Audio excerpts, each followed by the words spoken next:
Hello, hi, welcome to my channel.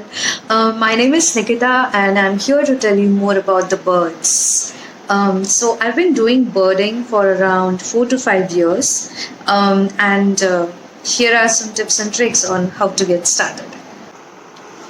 So the first thing that you need for birding is a place, and you can just start from your home. You don't need to go to any proper trail, national park, to watch them. Of course, you will see a lot of species over there, but for us, we can just start from your home, wherever you are, from your balcony, your window, your front yard, your backyard.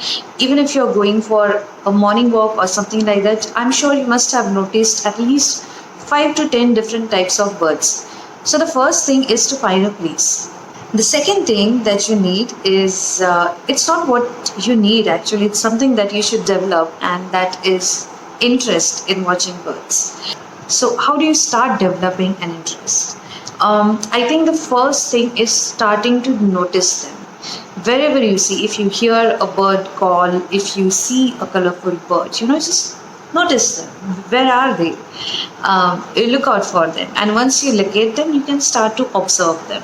So, yeah, I'll come to the observation part later. But second thing is to develop an interest, enjoying watching.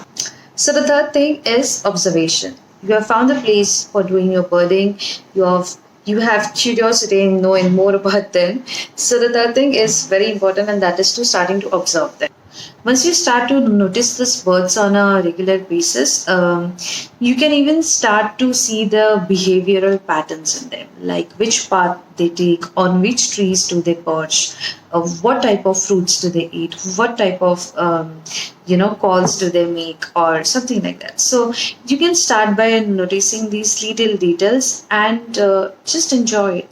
And yes, for observation, there are various gears that you can use. You can just even start by using a basic binocular if you have one. If you don't have, it's totally fine. You can just start by looking out by naked eye. So the binocular that I use is Nikon Oculon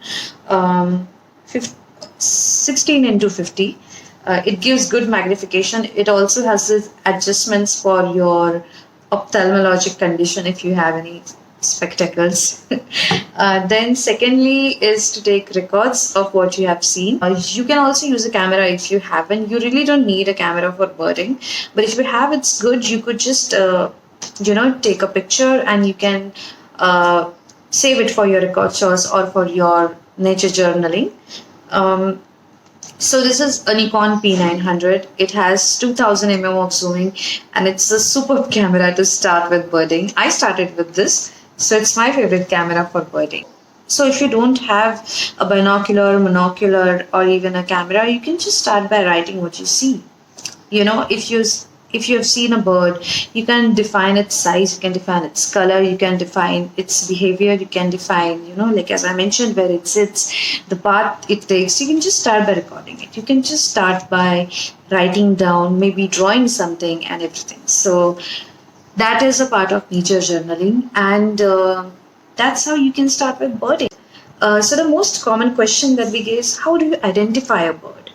So, there are various Facebook groups, there are various Instagram pages which help you identify these birds.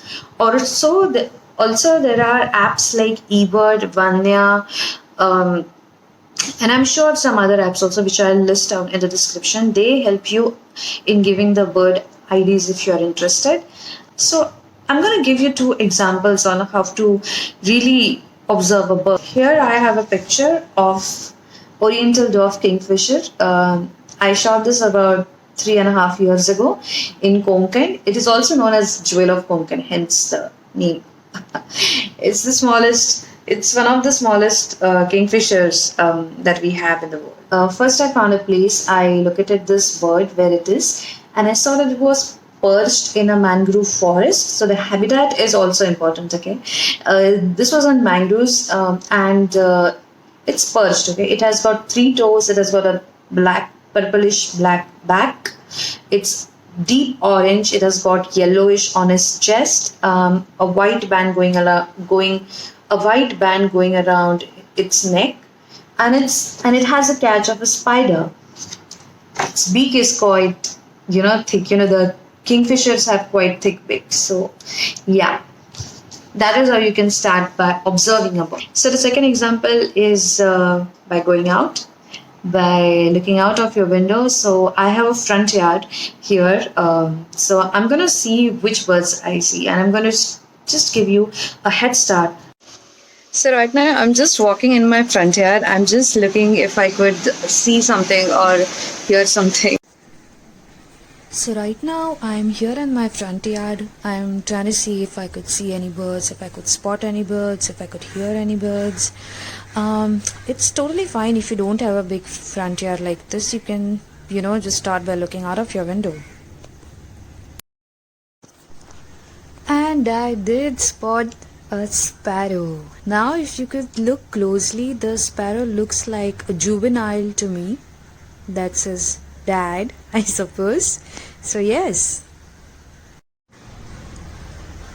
The bird that you are seeing is a white-naped woodpecker, and believe it or not, I have shot this on my phone. Yes, absolutely. Hence, you can even hear the sounds that it's making.